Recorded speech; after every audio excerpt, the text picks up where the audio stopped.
What if I told you that everything you've been taught about success, confidence, and achievement is wrong? That the reason you're not living the life you want isn't because you lack talent, opportunity, or resources, but because your brain is literally programmed to keep you stuck. Right now, as you're listening to this, your subconscious mind is running invisible programs that dictate every decision you make.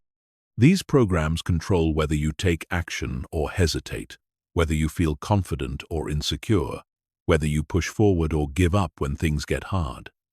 Most people never realize these programs exist. They go through life wondering why they can't break through, why they keep repeating the same patterns, why success feels so elusive. But here's what the top 1% know that everyone else doesn't. Your brain is not your master. It's your tool. And just like any tool, once you learn how to use it properly, everything changes. The difference between someone who stays stuck and someone who becomes unstoppable isn't luck, talent, or circumstances. It's whether they take control of their mental programming or let their mental programming control them. By the time you finish this, you will understand exactly how to reprogram your subconscious mind for unstoppable confidence, laser focus, and relentless execution. You'll learn the specific techniques that elite performers use to rewire their brains for success. You'll discover how to eliminate limiting beliefs, destroy self-doubt, and install new mental patterns that automatically drive you toward your goals. This isn't theory. This isn't motivation. This is a step-by-step system based on neuroscience and proven by results. But here's the catch. Knowing this information isn't enough. You have to apply it. Because your brain is changing right now, in this moment, based on what you're thinking and doing. The only question is, are you programming it for success or for failure? Let's begin. Chapter 1. The hidden operating system controlling your life. Most people think they're in control of their thoughts, emotions, and actions. They believe they make conscious decisions about how to respond to situations, what goals to pursue, and how to feel about themselves. But here's the truth that will shatter that illusion. You are not driving the car of your life. Your subconscious mind is. Right now, beneath your conscious awareness, there's an invisible operating system running your entire existence. This system processes over 11 million bits of information per second, while your conscious mind can only handle about 40. It controls your breathing, your heartbeat, your reflexes, and most importantly, your automatic responses to everything that happens in your life. Think about the last time you tried to change something about yourself. Maybe you decided to wake up earlier, eat healthier, or be more confident in social situations. You started strong, maybe lasted a few days or weeks, then found yourself slipping back into old patterns. You probably blamed it on lack of willpower or motivation. But the real culprit was your subconscious programming fighting against the change. Your subconscious mind is like a computer that's been programmed with specific software. That software was installed during your childhood, adolescence, and early adult years through your experiences, environment, and the people around you. Every rejection you faced, every criticism you received, every time someone told you that you couldn't do something, your subconscious recorded it and built behavioral patterns around it. These patterns become your default responses. When you face a challenge, your subconscious doesn't ask what you want to do. It automatically runs the program that was installed years ago. If that program says, "You're not good enough," you'll find yourself hesitating. If it says, "Success is for other people," you'll sabotage opportunities. If it says, "You always mess things up. You'll unconsciously create situations that prove it right. The most dangerous part of this process is that it happens completely outside your conscious awareness. You think you're making rational decisions, but you're actually following invisible scripts that were written when you were too young to question them. This is why willpower alone never works for lasting change. You're trying to override years of subconscious programming with conscious effort, which is like trying to steer a cruise ship with a paddle. But here's what changes everything. These programs are not permanent. They were installed, which means they can be uninstalled and replaced. The same neuroplasticity that created your current mental patterns can create new ones. The same brain that learned to doubt can learn to believe. The same mind that programmed you for limitation can reprogram you for limitless potential. The elite 1% in every field understand this principle. They don't rely on motivation or positive thinking. They systematically reprogram their subconscious minds to align with their goals. They install new software that automatically drives them towards success instead of away from it. They turn their subconscious mind from their biggest obstacle into their most powerful ally. This is not about suppressing negative thoughts or forcing yourself to think positively. This is about fundamentally changing the operating system that runs your life. When you reprogram your subconscious correctly, confidence becomes automatic. Taking action becomes natural. Persistence becomes your default response to obstacles. The question isn't whether you can reprogram your brain. The question is whether you will. Because right now, every thought you think, every action you take, and every emotion you feel is either reinforcing your current programming or installing new programming. There is no neutral. You are either becoming more of who you currently are, or you're becoming someone new. Most people choose to stay the same because change requires conscious effort, and most human beings are addicted to comfort. But you're not most people. You're here because you refuse to accept limitation as permanent. You're here because you're ready to take control of the most powerful force in your life, your own mind. The journey to reprogram your brain starts with understanding exactly how your current programming was installed and how it continues to control your behavior every single day. Once you see the invisible chains that have been holding you back, you can begin the process of breaking them one by one until nothing stands between you and your unlimited potential. Chapter 2. The Subconscious Sabotage. Why Smart People Stay Stuck. You know someone who has everything it takes to succeed. They're intelligent, talented, hard-working, and they have clear goals.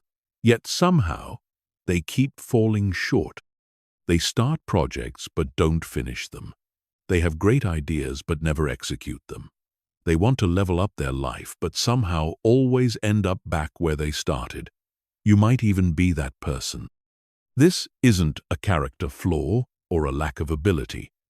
This is subconscious sabotage in action. It's one of the most frustrating and misunderstood phenomena in human psychology. And it's the reason why smart, capable people often struggle more than those who seem less gifted. Your subconscious mind has one primary job: to keep you alive and safe.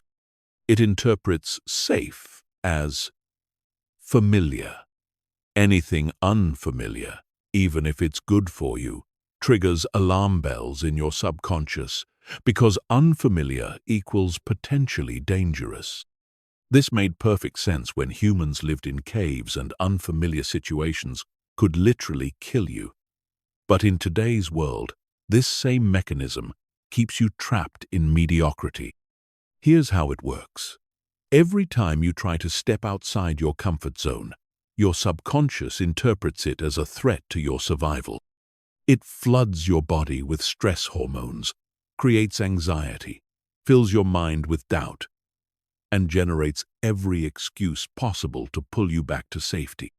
The bigger the change you're trying to make, the stronger the resistance becomes. This is why people sabotage themselves right before breakthrough moments. The successful business launch gets delayed indefinitely. The relationship that could change their life gets ruined by inexplicable behavior. The opportunity of a lifetime gets passed up for reasons that don't make logical sense. It's not bad luck or poor timing. It's the subconscious mind doing its job of keeping you safe in the familiar zone of your current identity. Your subconscious doesn't care if your current situation makes you miserable. Miserable and familiar feels safer than happy and unfamiliar. It would rather keep you in a job you hate than risk the uncertainty of starting a business. It would rather keep you single than risk the vulnerability of real love. It would rather keep you playing small than risk the exposure that comes with playing big. But the sabotage is often subtle. It doesn't usually show up as obvious fear or resistance. Instead, it manifests as procrastination, perfectionism, distraction, sudden illness, relationship drama, or financial emergencies that seem to appear whenever you're about to make progress. Your subconscious is incredibly creative at finding ways to derail your progress while making it look like external circumstances are to blame. Smart people are particularly vulnerable to this because they're good at rationalizing the sabotage. They create logical-sounding explanations for why they can't move forward right now. I need to do more research. The timing isn't quite right. I should wait until I have more money saved. I need to get this other thing handled first. These aren't real reasons. They're sophisticated forms of resistance, generated by a subconscious mind that's trying to keep you safe. The most insidious part of subconscious sabotage is that it often strikes hardest when you're closest to breakthrough. Your subconscious can sense when real change is imminent, and that's when it deploys its most powerful weapons. This is why people often experience their darkest moments right before their biggest victories. It's not a coincidence. It's your subconscious making one last, desperate attempt to pull you back to familiar territory. Understanding this pattern is crucial because it allows you to recognize sabotage when it's happening, instead of getting swept away by it. When you know that resistance is actually a sign that you're moving in the right direction, you can push through it, instead of interpreting it as evidence that you should quit. The people who become truly unstoppable are those who learn to expect subconscious resistance and prepare for it. They know that their biggest enemy isn't external circumstances or other people. It's the voice in their head that sounds like reason but is actually fear disguised as logic. Breaking free from subconscious sabotage requires more than awareness. It requires a systematic approach to reprogramming the beliefs and patterns that create the resistance in the first place. You have to literally rewire your brain to associate growth with safety instead of growth with danger. This process isn't comfortable, but it's the only way to access your true potential. Every person who has achieved something significant had to overcome the same subconscious resistance you're facing. The difference is that they refused to let their programming define their possibilities. They decided that their desire for growth was stronger than their need for comfort. The choice is the same for you. You can continue to let your subconscious sabotage keep you safe in mediocrity, or you can learn to reprogram it to support your expansion instead of fighting it. The techniques exist. The science is proven. The only question is whether you're willing to do the work to claim the life that's waiting for you on the other side of your current programming. Chapter 3. The Neuroscience of Limitation. How your brain creates your reality. Your brain is not designed to make you happy, successful, or fulfilled. It's designed to keep you alive. And in the pursuit of survival, it has developed mechanisms that create the very limitations that keep you stuck in patterns you consciously want to break. Every experience you've ever had has literally shaped the physical structure of your brain. When you were criticized as a child, specific neural pathways were strengthened. When you failed at something important, certain connections were reinforced. When you felt rejected or inadequate, your brain wired those experiences into your neural network as patterns to avoid in the future. These neural pathways become like highways in your brain. The more often they're used, the stronger and more automatic they become. Eventually, they require no conscious thought to activate. This is why limiting beliefs feel so real and powerful. They're not just thoughts. They're physical structures in your brain that have been strengthened through repetition over years or even decades. Here's where it gets really interesting. Your brain doesn't distinguish between what's real and what's vividly imagined. When you visualize failure, worry about worst-case scenarios, or replay past mistakes in your mind, you're actually strengthening the same neural pathways as if those negative experiences were happening right now. Every time you think a limiting thought, you're literally building the brain structure that makes that limitation more likely to manifest in your reality. This is controlled by something called the reticular activating system, or RAS. Your RAS is like a filter that determines what information reaches your conscious awareness. Right now, there are millions of pieces of information hitting your senses, but your brain can only process a tiny fraction of them consciously. Your RAS decides what gets through based on what it has been programmed to consider important. If your RAS is programmed to look for evidence that you're not good enough, it will filter reality to show you examples of your inadequacy while ignoring evidence of your capability. If it's programmed to expect failure, it will notice every setback while overlooking opportunities. If it's programmed to believe that success is for other people, it will highlight every story of others' achievements while making your own potential invisible to you.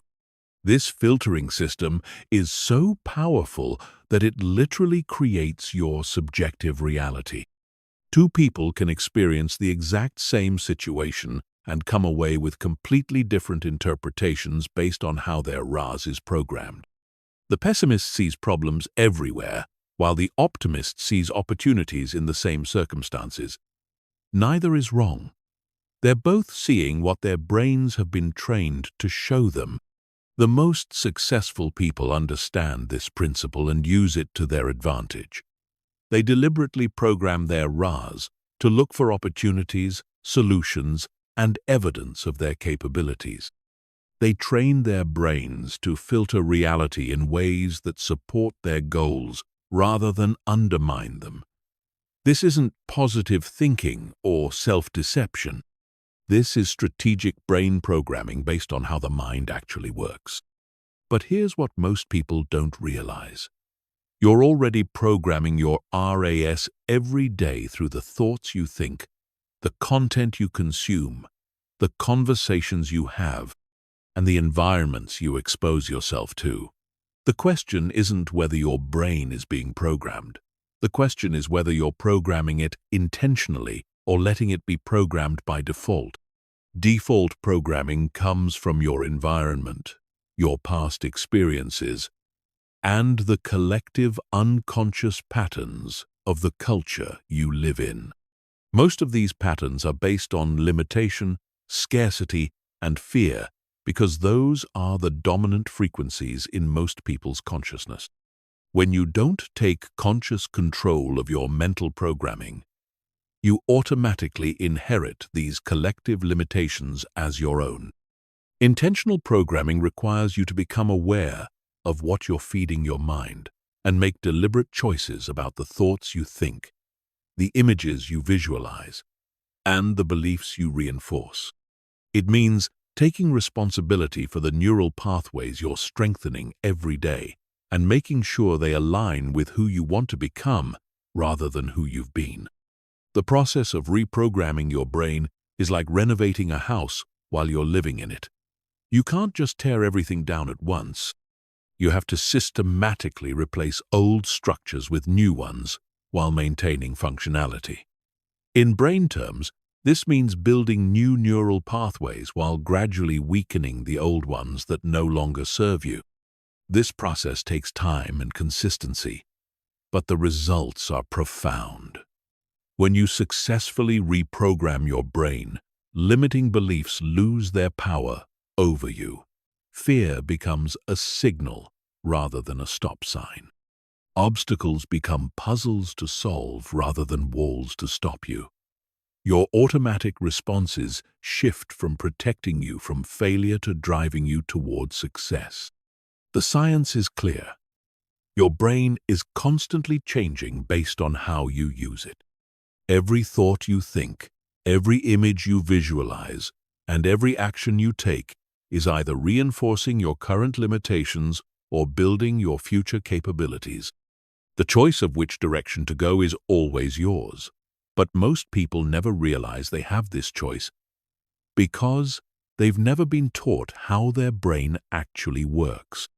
Understanding the neuroscience of limitation is the first step toward transcending those limitations. Once you see how your brain creates your reality, you can begin the process of creating a new reality by building a new brain. The techniques exist. The only question is whether you're willing to use them. Chapter 4. Breaking the Code. The Psychology of Unstoppable Confidence. Confidence is not a personality trait. It's not something you're born with or without. It's not determined by your genetics, your upbringing, or your past experiences. Confidence is a skill, and like any skill, it can be developed through understanding and practice. Most people have a completely backwards understanding of how confidence works. They think confidence comes from success, so they wait to feel confident until after they've achieved something.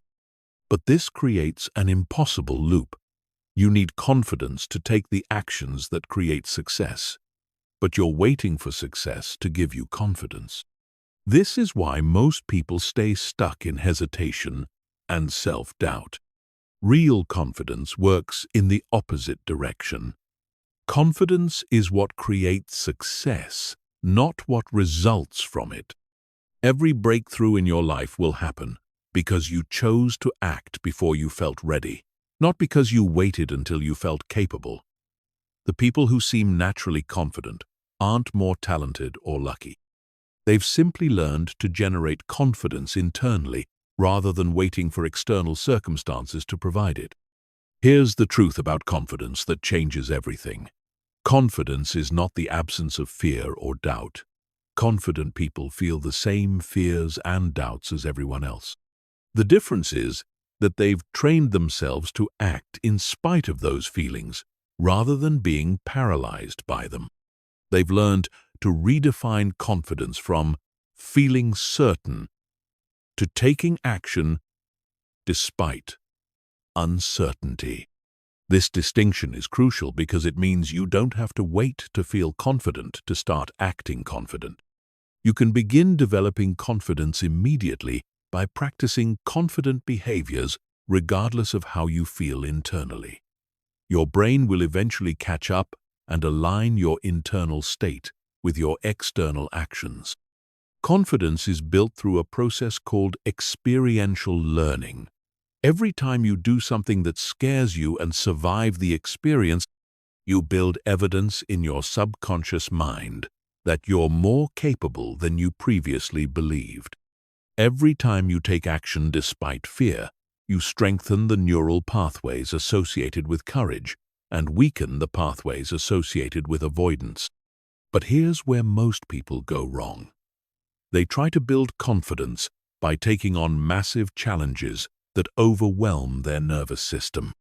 When they inevitably struggle or fail, they interpret this as evidence that they're not confident people, which reinforces their original programming. The secret to building unstoppable confidence is to start with challenges that are just outside your comfort zone, but not so far outside that they trigger panic. You want to stretch yourself enough to prove that you're more capable than you thought, but not so much that you reinforce feelings of inadequacy.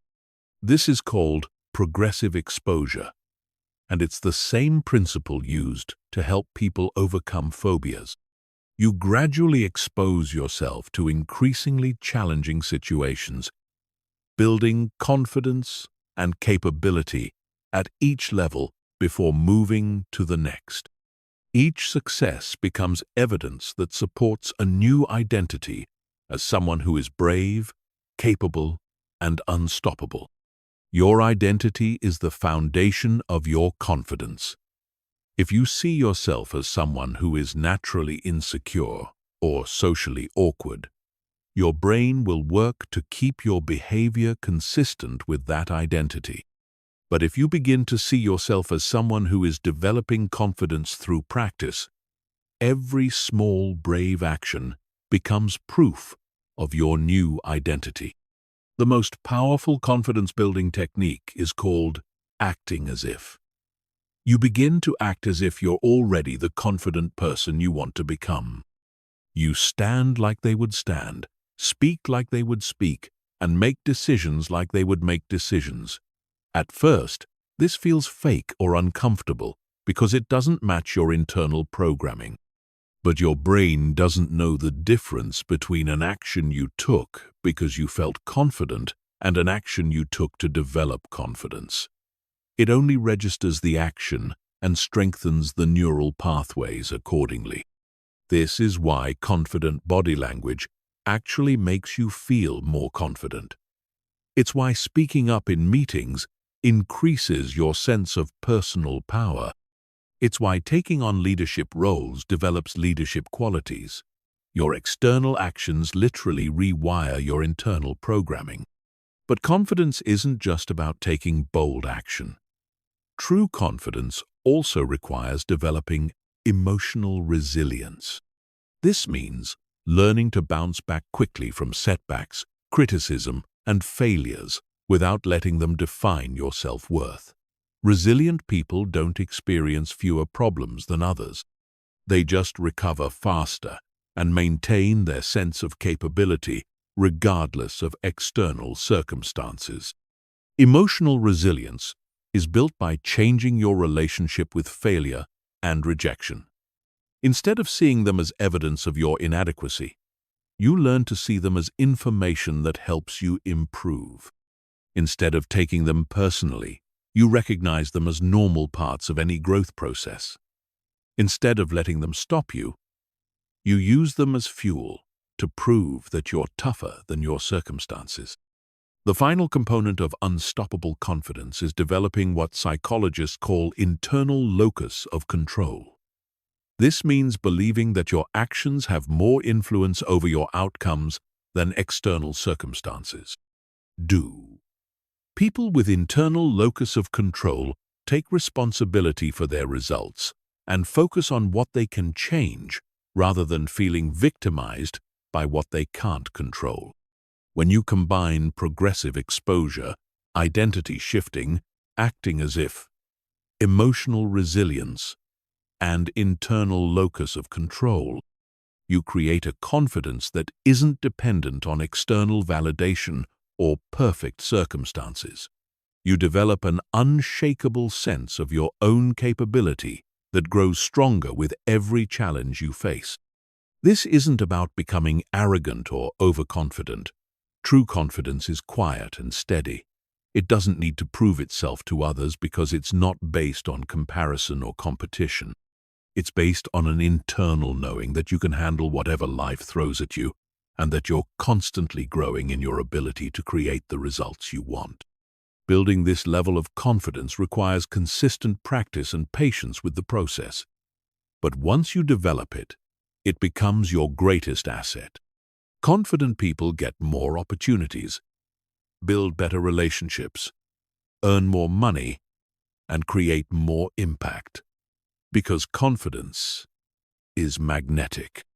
People are naturally drawn to those who believe in themselves and their ability to create value in the world. The confidence you want already exists within you. It's not something you have to create from nothing. It's something you have to uncover by removing the layers of conditioning that have convinced you it's not there.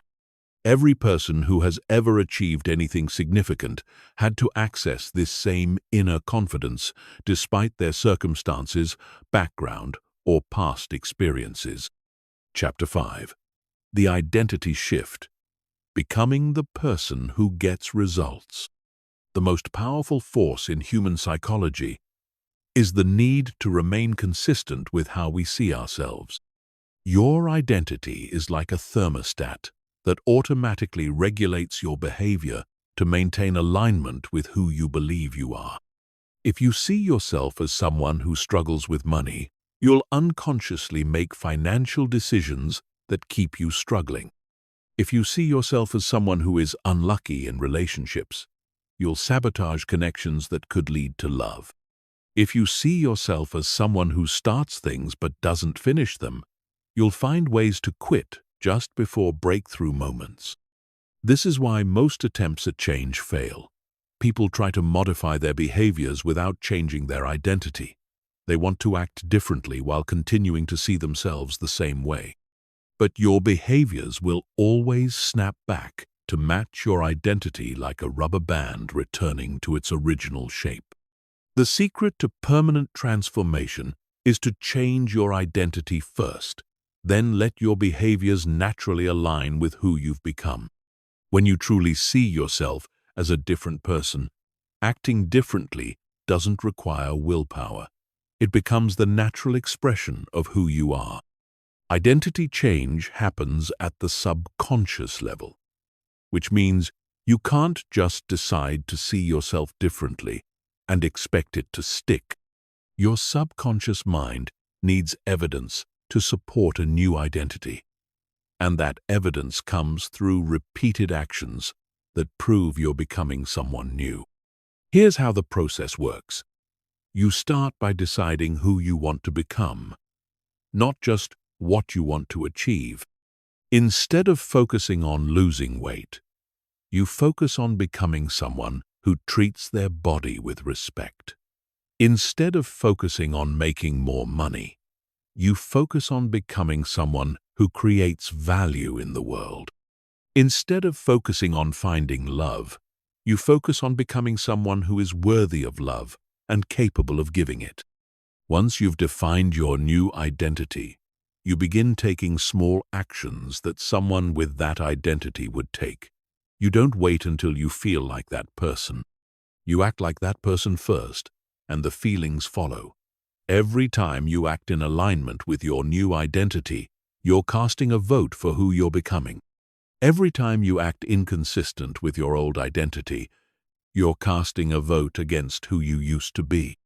The key is to start with such small actions that your subconscious mind doesn't resist them. If you want to become someone who exercises regularly, you might start by doing one push-up every morning. If you want to become someone who reads personal development books, you might start by reading 1 page per day. If you want to become someone who takes bold action, you might start by speaking up once in every meeting. These micro-actions seem insignificant, but they're incredibly powerful because they create identity-level change without triggering the resistance that comes with dramatic behavior changes. Your subconscious mind accepts small shifts much more easily than big ones. As you consistently take identity-aligned actions, something remarkable happens. You start to accumulate evidence that you really are becoming this new person. Your self-talk changes from "I'm trying to be healthier" to "I'm someone who takes care of their body." Your decision-making changes because you automatically ask yourself, what would someone with my new identity do in this situation? This shift in self-perception creates what psychologists call a positive feedback loop. The more you act like your new identity, the more evidence you have that you are that person. The more evidence you have, the easier it becomes to continue acting that way. The easier it becomes to act that way, the more natural it feels, until eventually the new behaviors become automatic. But identity change isn't just about taking new actions. It's also about releasing old identities that no longer serve you.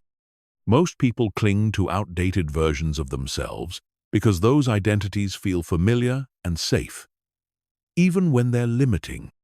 You might have gotten comfortable seeing yourself as someone who is naturally disorganized, socially awkward, or bad with money because those identities provide excuses for why you don't have to push yourself harder.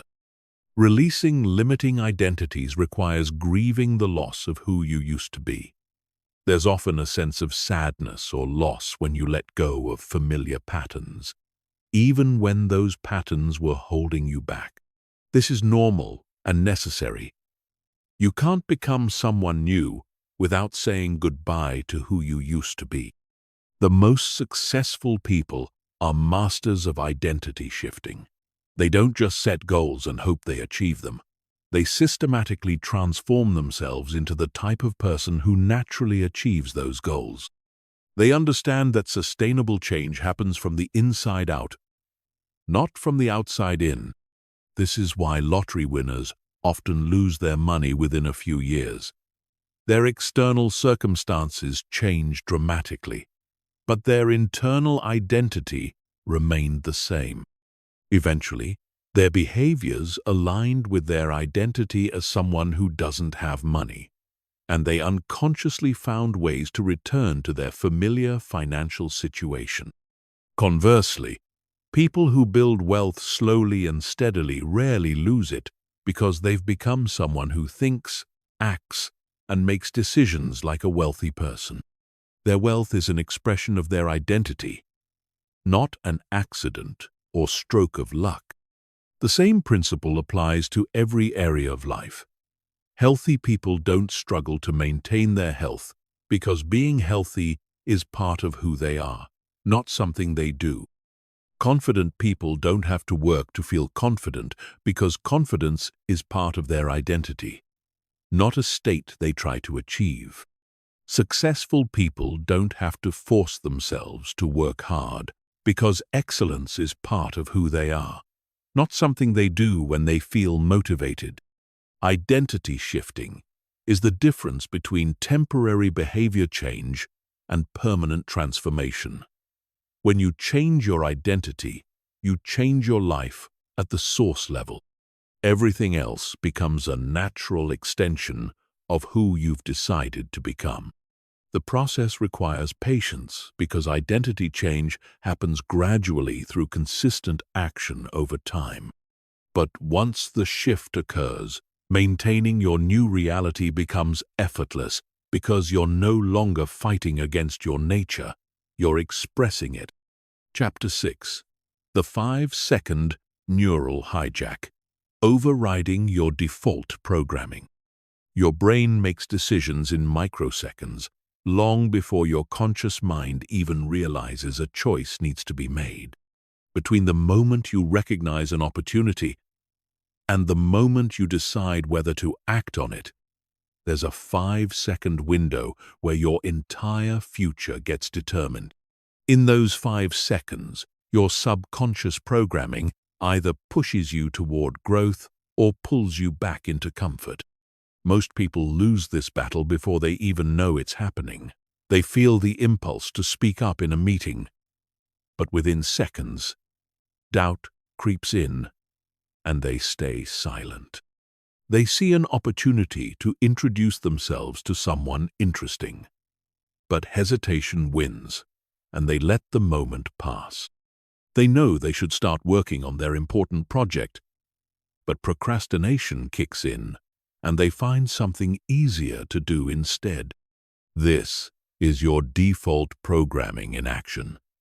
Your subconscious mind has been trained to associate unfamiliar actions with danger. So it floods your system with just enough resistance to keep you safe in familiar territory. The resistance doesn't feel dramatic. It feels like logical thinking. Maybe I should prepare more first. This probably isn't the right time. I'll do it tomorrow when I'm more ready. But here's what changes everything. You can hijack this process. You can override your default programming by taking immediate action within that 5-second window, before your subconscious has time to talk you out of it. The moment you feel an impulse toward growth, you count backwards from 5 to 1 and physically move your body toward the action before doubt can set in. This technique works because hesitation is a neurological response, not a rational decision. When you feel resistance to taking action, your brain is literally activating the same neural pathways it would use if you were facing physical danger. Stress hormones flood your system. Your heart rate increases, and your mind starts generating reasons to avoid the perceived threat. But if you move your body before this stress response fully activates, you interrupt the pattern. Physical movement sends a signal to your brain that you're taking action despite the perceived danger, which begins to rewire your neural pathways to associate bold action with safety instead of threat. The counting mechanism is crucial because it engages your prefrontal cortex, the rational part of your brain, which overrides the emotional impulses coming from your limbic system. When you count 5, 4, 3, 2, 1, you're literally switching from emotional processing to logical processing, which gives you just enough mental space to choose courage over comfort. Every time you use this technique successfully, you're creating new neural pathways that make confident action easier in the future. You're training your brain to see bold moves as normal rather than threatening. You're building what neuroscientists call action patterns that eventually become automatic responses. The key is to use this technique for small actions at first. Don't try to completely transform your life in one bold move. Instead, use it to speak up once per day, to introduce yourself to one new person per week, or to work on your important project for just 5 minutes when you feel resistance. These small victories accumulate into massive confidence over time. Most people never reach their potential because they think too much and act too little. They analyze every decision to death, waiting for perfect certainty that never comes. But certainty is overrated. The most successful people are comfortable making decisions with incomplete information because they know that action creates clarity, not the other way around. Your 5-second window is where your future gets created or destroyed. Every time you hesitate when you know you should act, you're voting for the person you've always been. Every time you move within 5 seconds of recognizing an opportunity, you're voting for the person you're becoming. The choice happens dozens of times per day. In 5-second increments, you're either building the neural pathways of confidence and action, or you're reinforcing the neural pathways of hesitation and regret. There is no neutral.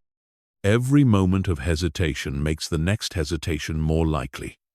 Every moment of bold action makes the next bold action more natural. This isn't about being reckless or impulsive. This is about training yourself to act on your highest impulses before your programming can talk you out of them. Your first instinct is usually your best instinct because it comes from your authentic self before fear and conditioning cloud your judgment. The 5-second rule becomes your secret weapon against self-sabotage. When your brain tries to protect you from the discomfort of growth, you have a proven technique to override its resistance. When doubt tries to keep you playing small, you have a method to choose expansion anyway. When fear tries to convince you to wait for better conditions, You have a way to act despite imperfect circumstances. Master this technique and you master your life.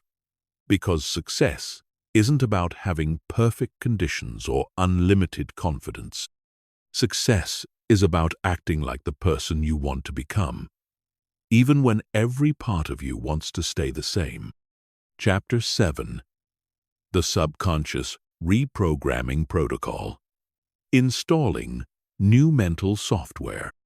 Your subconscious mind is like a computer that runs on outdated software. Most of your current programming was installed when you were a child, when your brain was highly impressionable and you had no filter for what beliefs to accept or reject. Now, decades later, you're running your adult life on software that was designed for a completely different operating system. The problem is that your subconscious doesn't update automatically. Unlike your phone or computer, which regularly downloads new software to improve performance, your mental programming stays frozen in time unless you consciously intervene. This means you might be navigating today's challenges with yesterday's limitations, using strategies that made sense when you were young, but are completely inadequate for your current reality. Reprogramming your subconscious requires understanding how it learns. Your subconscious mind doesn't process information the same way your conscious mind does. It doesn't respond to logic, reasoning, or willpower. It responds to repetition, emotion, and vivid imagery. This is why affirmations work for some people, but not others. Simply repeating positive statements isn't enough. You have to engage your subconscious in its native language. The most effective way to reprogram your subconscious is through a process called mental rehearsal. This involves vividly imagining yourself successfully performing the behaviors and achieving the outcomes you want. But this isn't passive daydreaming. This is active mental practice that literally rewires your neural pathways. When you visualize an action, your brain fires the same neural pathways as when you actually perform that action. From your brain's perspective, there's no difference between a vividly imagined experience and a real one. This is why athletes spend hours mentally rehearsing their performances. They're not just imagining success. They're training their brains to execute successfully when the moment comes. Your visualization sessions must be specific, detailed, and emotionally engaging.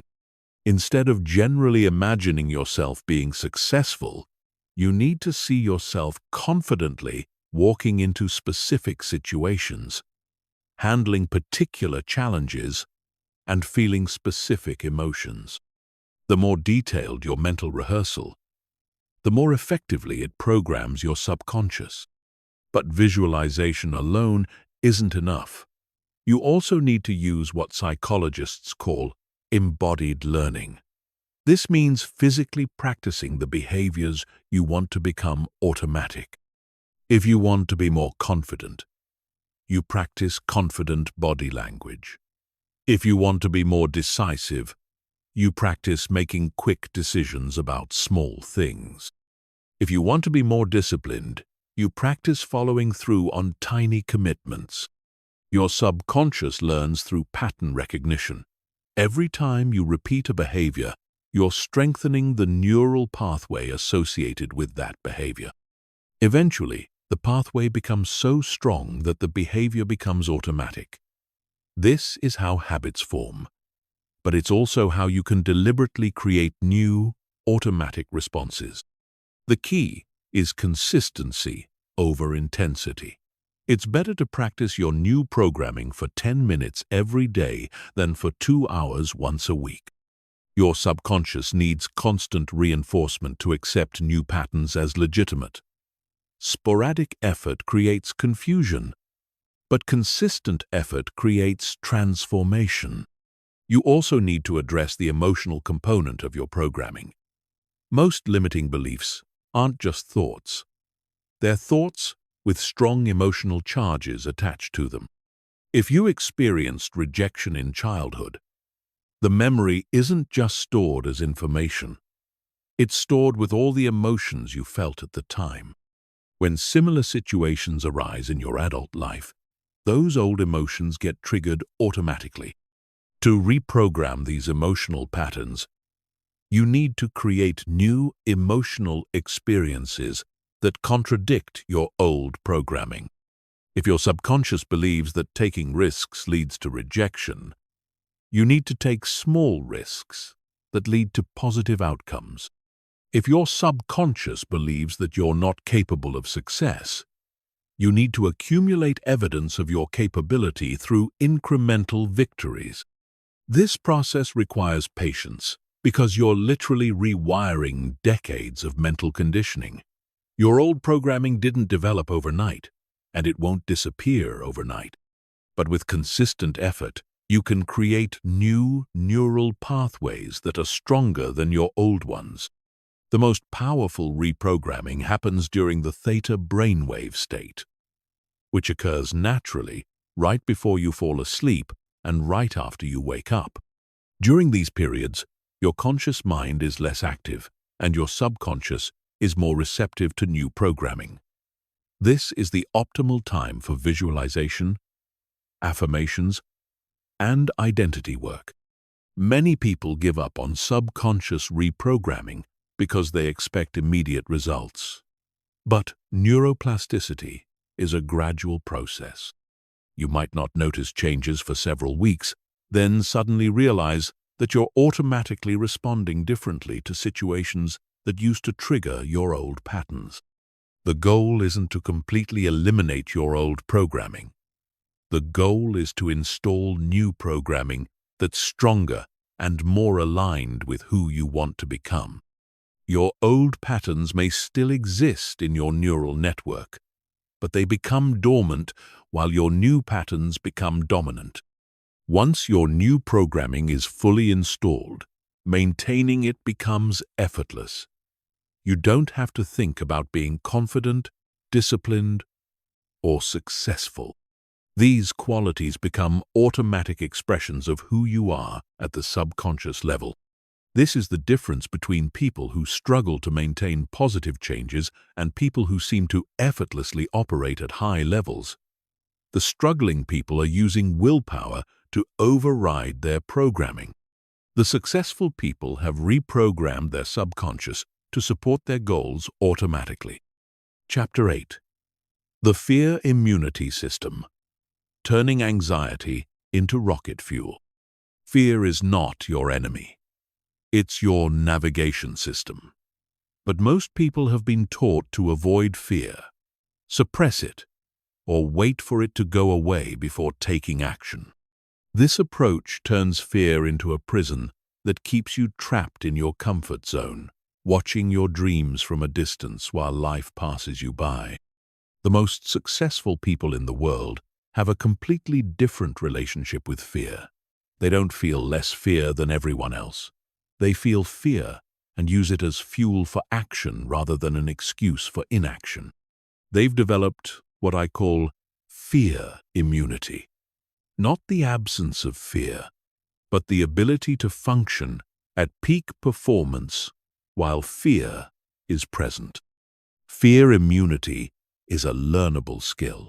Your current relationship with fear was programmed into you through your early experiences and cultural conditioning. You learned to interpret fear as a stop sign rather than a compass. You learn to see anxiety as evidence that something is wrong rather than evidence that something important is happening. But you can reprogram this relationship. You can train your nervous system to interpret fear as excitement rather than danger. You can condition yourself to move toward fear rather than away from it. You can transform the same physiological sensations that used to paralyze you into the energy that propels you forward. The first step is understanding what fear actually is. Fear is not a prediction of future failure. It's your nervous system's way of alerting you that you're about to do something that could change your life. The bigger the potential change, the stronger the fear. This means that the things you're most afraid of are often the things you most need to do. Your brain can't tell the difference between real danger and imagined danger. When you think about giving a presentation, starting a business, or approaching someone attractive, your amygdala responds as if you're being chased by a predator. It floods your system with stress hormones and activates your fight-or-flight response, even though the actual situation poses no physical threat. This physiological response isn't defective. It's perfectly normal. The problem is that most people interpret these sensations as evidence that they should avoid the situation. But these same sensations can be reinterpreted as evidence that you're about to do something important and meaningful. Elite performers understand this principle. Professional athletes feel massive anxiety before competition, but they've learned to channel that energy into peak performance. Successful entrepreneurs feel terror before launching new ventures, but they've learned to use that intensity as motivation to prepare thoroughly and execute precisely. The technique is called anxiety reappraisal. Instead of trying to calm down when you feel fear, you tell yourself, "I'm excited." This works because excitement and anxiety create identical physiological sensations. The difference is only in how you interpret those sensations.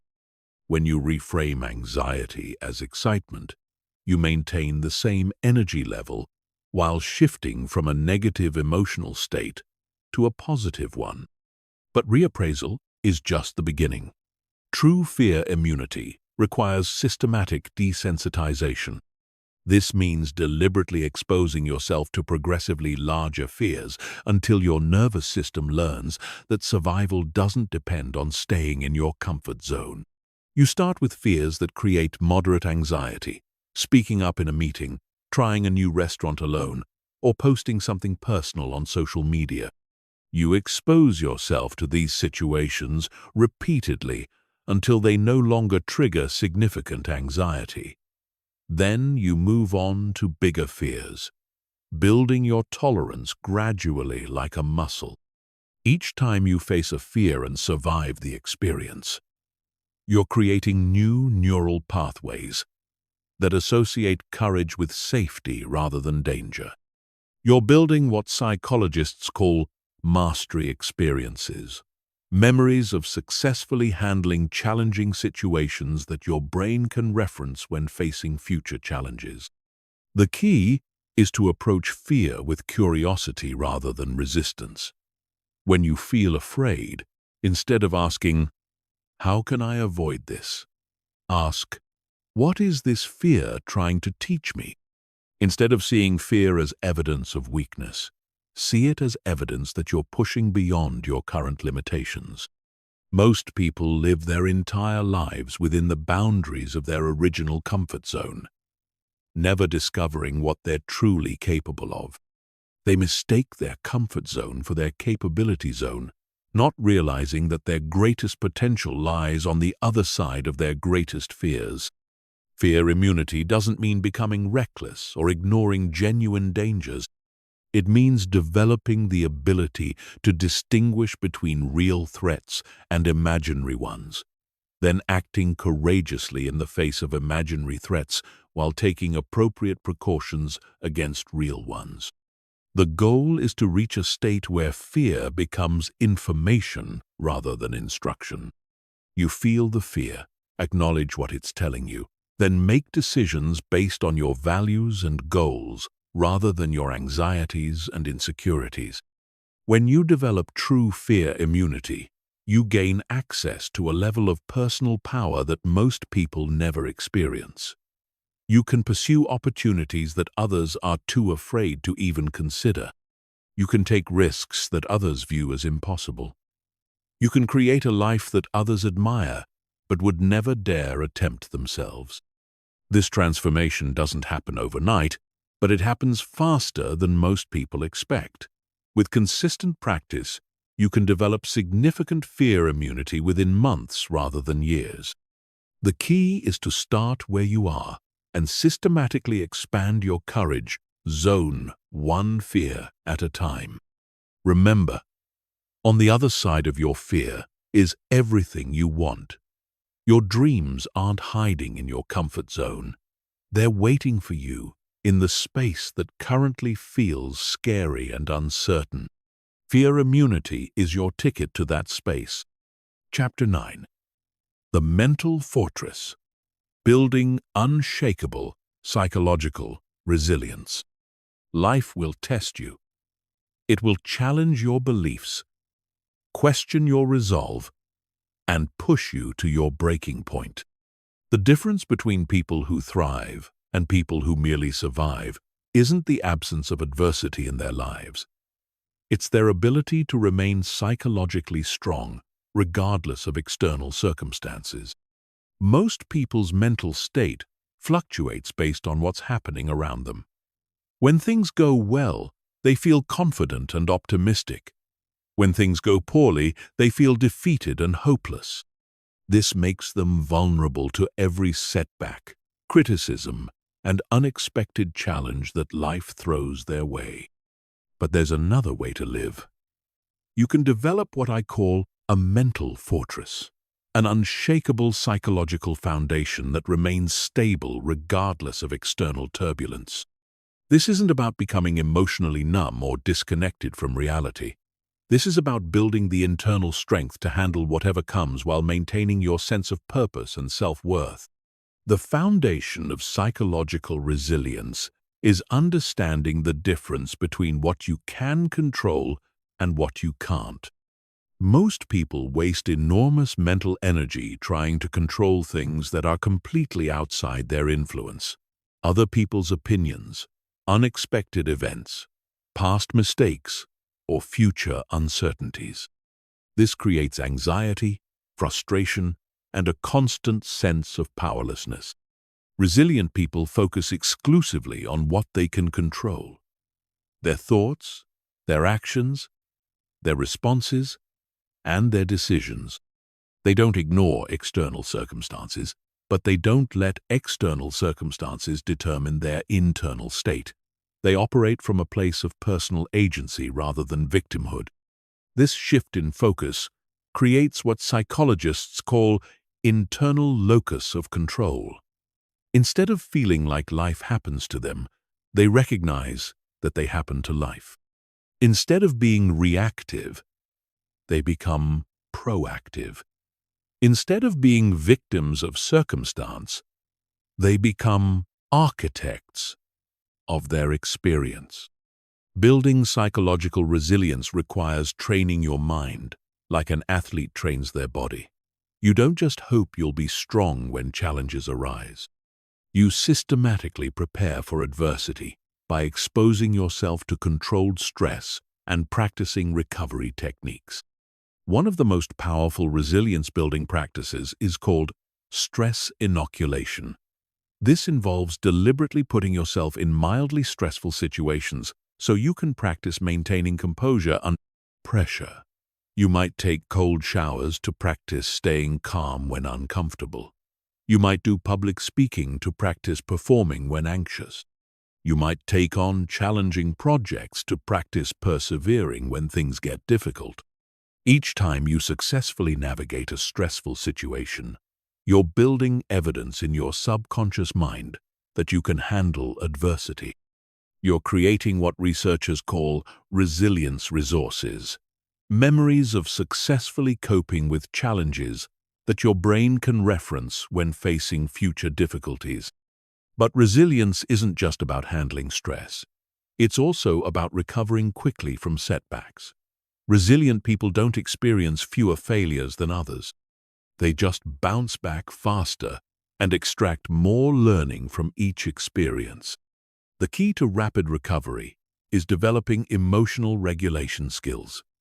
This means learning to process difficult emotions without being overwhelmed by them. Instead of suppressing negative emotions or being consumed by them, you acknowledge them. Understand what they're telling you, Then choose how to respond. This process requires what psychologists call metacognition, the ability to think about your thinking. You develop the capacity to step back from your emotional reactions and observe them objectively. This creates space between you and your emotions, which prevents them from controlling your behavior. Resilient people also have what researchers call a growth mindset.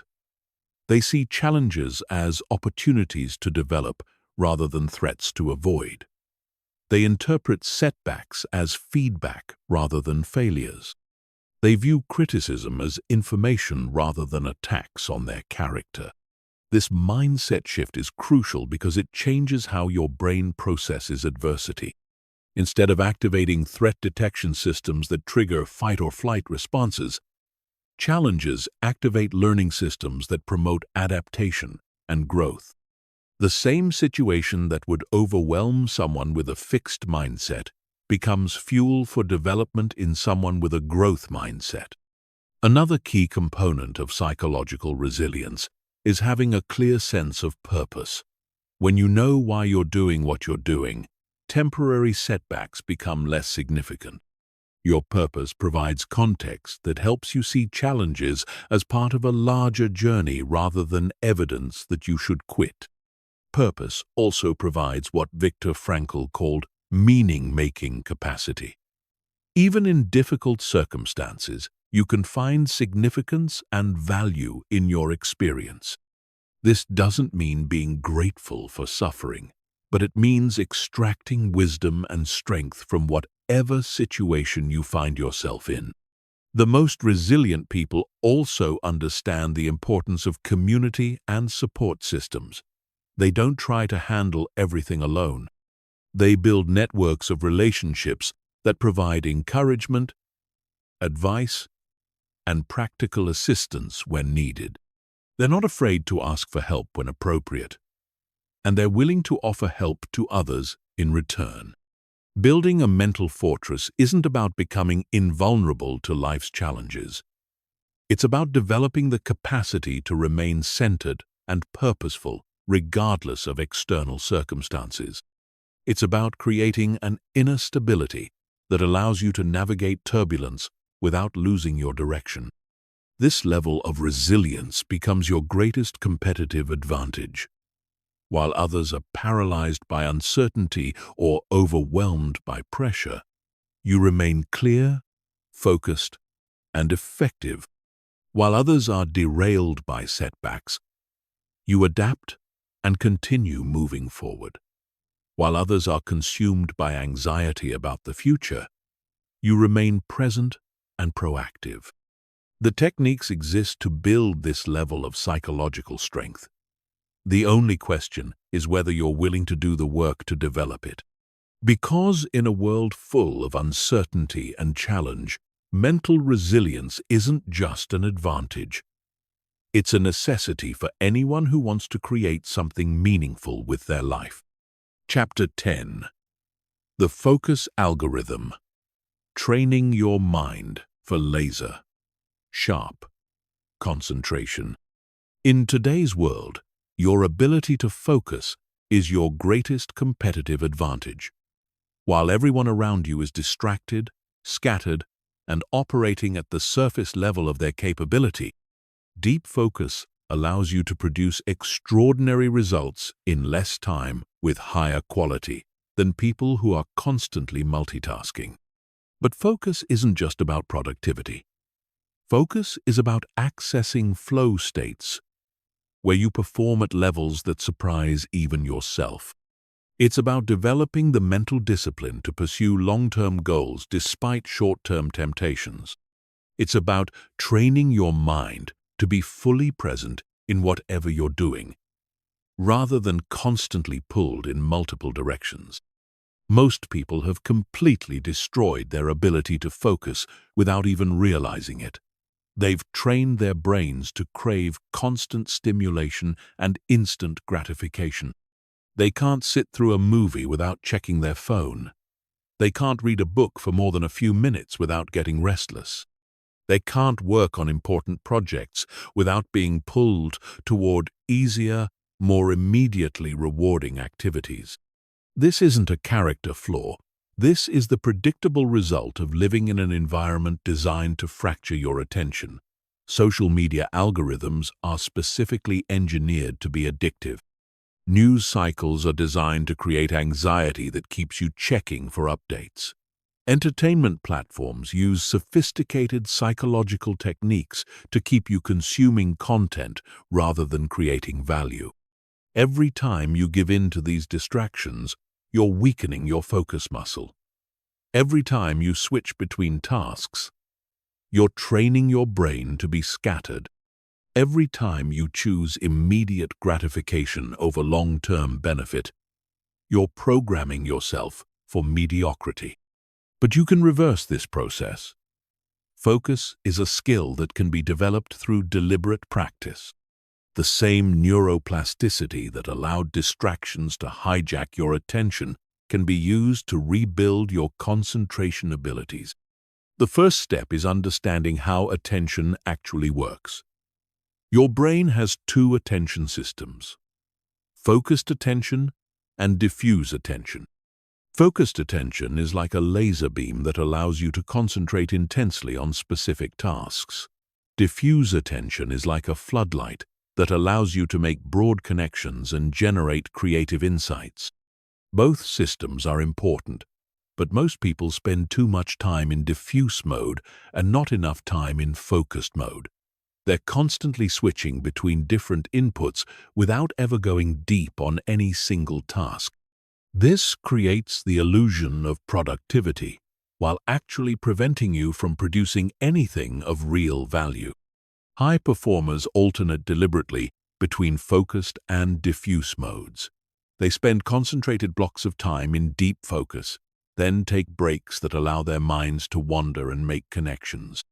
This rhythm maximizes both productivity and creativity. Building focus requires what researchers call attention training. This means practicing the ability to sustain concentration on a single object or task for extended periods. The most effective attention training is meditation, which is essentially exercise for your focus muscle. When you meditate, you're practicing the fundamental skill of noticing when your mind has wandered and gently bringing it back to your chosen focus point. This is exactly the same skill you need for deep work, meaningful conversations, and any activity that requires sustained mental effort. But you don't need to become a meditation master to develop powerful focus. You can build concentration through what I call focus laddering. Start with just 5 minutes of sustained attention on a single task. When 5 minutes becomes easy, extend to 10 minutes. When 10 minutes becomes easy, extend to 20 minutes. Gradually build your capacity like you would build physical strength. The key is eliminating distractions during your focus blocks. This means turning off notifications, closing unnecessary browser tabs, putting your phone in another room, and creating an environment that supports concentration rather than disrupting it. Your environment either supports your focus or destroys it. There is no neutral. You also need to train your brain to delay gratification. Every time you feel the urge to check social media, read the news, or engage in any other form of digital distraction, practice waiting 5 minutes before giving in. This builds what psychologists call impulse control, which is essential for maintaining focus on important tasks. Another powerful focus technique is called time boxing. Instead of working on tasks until they're finished, you work on them for predetermined time periods. This creates urgency that prevents your mind from wandering and helps you maintain intensity throughout the session. During your focus blocks, practice what researchers call monotasking, doing only one thing at a time. Multitasking is actually task switching, which reduces your effectiveness and increases the time required to complete each task. True productivity comes from doing one thing at a time with complete attention. The goal is to develop what psychologists call effortless concentration, the ability to sustain deep focus without feeling like you're fighting against your natural tendencies.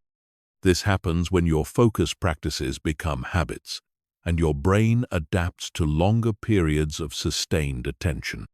When you master focus, you gain access to what researchers call flow states, periods of peak performance, where you're completely absorbed in your activity and producing your best work. Flow states are characterized by effortless concentration, intrinsic motivation, and a sense of timelessness. These states aren't mystical experiences reserved for elite performers. They're natural neurological states that anyone can access by creating the right conditions. Clear goals, immediate feedback, and challenges that match your skill level are the prerequisites for flow. Deep focus is the pathway. The ability to focus deeply in a distracted world is becoming increasingly rare and therefore increasingly valuable. While others are consumed by digital noise and shallow thinking, your capacity for sustained concentration allows you to produce work that stands out, solve problems that others can't solve, and create value that commands premium compensation. This isn't just about professional success. Focus also deepens your relationships, enhances your experiences, and increases your sense of fulfillment. When you're fully present in whatever you're doing, life becomes richer and more meaningful. Building powerful focus requires consistent practice and patience with the process. But the investment pays dividends that compound over time. Every minute you spend strengthening your concentration muscle increases your capacity to achieve extraordinary results in every area of your life. Chapter 11. The Momentum Protocol. Creating unstoppable forward motion. Momentum is the most underestimated force in human psychology. It's the difference between people who occasionally take action and people who create consistent, extraordinary results. It's the reason why some individuals seem to effortlessly achieve goal after goal, while others struggle to maintain progress for more than a few weeks. Most people completely misunderstand how momentum works. They think momentum comes from motivation, so they wait to feel inspired before taking action. They think momentum comes from perfect conditions, so they wait for the right time to begin. They think momentum comes from having everything figured out, so they wait for complete clarity before moving forward. But this backwards thinking is exactly why they never build real momentum in the first place. True momentum is created through a completely different process. It starts with action, not feeling. It builds through consistency, not intensity. It grows through small wins, not grand gestures. And once you understand how to generate momentum systematically, you can apply this force to transform any area of your life faster than you ever thought possible. The first principle of momentum is that starting is everything. Your brain has two modes, starting mode and stopping mode. When you're in stopping mode, every task feels overwhelming, every obstacle seems insurmountable, and every excuse feels valid. But when you're in starting mode, solutions appear, energy increases, and forward motion feels natural. The challenge is that most people wait to feel like starting before they begin. But feeling like starting is the result of starting, not the cause of it. This creates an impossible catch-22, where you're waiting for a feeling that can only come from doing the thing you're avoiding. Breaking this cycle requires what I call activation energy, the minimum amount of action required to shift from stopping mode to starting mode. This is usually much smaller than people think. Often, Just 5 minutes of focused effort is enough to generate the momentum needed to continue for hours. The key is to make your activation energy as small as possible. If you want to write a book, your activation energy might be writing one sentence. If you want to get in shape, your activation energy might be putting on your workout clothes. If you want to start a business, your activation energy might be researching one potential idea for 10 minutes. These micro-commitments seem insignificant, but they're incredibly powerful because they bypass the resistance that prevents most people from starting. Your subconscious mind won't fight against writing one sentence the way it would fight against writing an entire chapter. Once you start, momentum naturally builds, and you often end up doing much more than you originally committed to. But starting is just the beginning. Maintaining momentum requires understanding the psychology of progress. Your brain needs to feel like it's making progress to stay motivated. Without a sense of advancement, even the most determined people eventually lose steam and give up. This is why tracking your progress is so crucial. You need visible evidence that your efforts are creating results, even when those results are small. This could be as simple as marking days on a calendar when you take action, keeping a simple log of your activities, or using any system that makes your progress tangible. The most effective progress tracking focuses on inputs, not outcomes. Instead of tracking whether you lost weight, you track how many days you exercised. Instead of tracking how much money you made, you track how many sales calls you made. Instead of tracking whether you feel confident, you track how many times you acted confidently, despite feeling nervous. This distinction is crucial because you have complete control over your inputs but only partial control over your outcomes. When you focus on outcomes, you can do everything right and still feel like you're failing if the results don't come quickly enough. But when you focus on inputs, you can feel successful every single day, because success is defined by taking the actions, not by achieving specific results. Momentum also requires what researchers call progressive overload. Just like building muscle requires gradually increasing the weight you lift, building momentum requires gradually increasing the challenges you take on. You start with actions that are easy enough to maintain consistency, then slowly increase the difficulty as your capacity grows. This prevents the common mistake of taking on too much too soon, which leads to burnout and eventual abandonment of your goals. Progressive overload allows you to build capability steadily while maintaining the consistency that feeds momentum. Another critical component of momentum is celebration. Most people are terrible at acknowledging their progress because they're constantly focused on how far they still have to go. But your brain needs positive reinforcement to maintain motivation over time. Every small win should be acknowledged and celebrated, not dismissed as insignificant. This doesn't mean throwing a party every time you complete a simple task. It means taking a moment to recognize that you did what you said you would do, which is actually a significant achievement in a world where most people consistently break promises to themselves. The compound effect of momentum is where the real magic happens. Small, consistent actions compound over time to create results that seem impossible from your current vantage point. This is why people who build momentum systematically often achieve in months what others struggle to achieve in years. But momentum can work against you just as powerfully as it can work for you.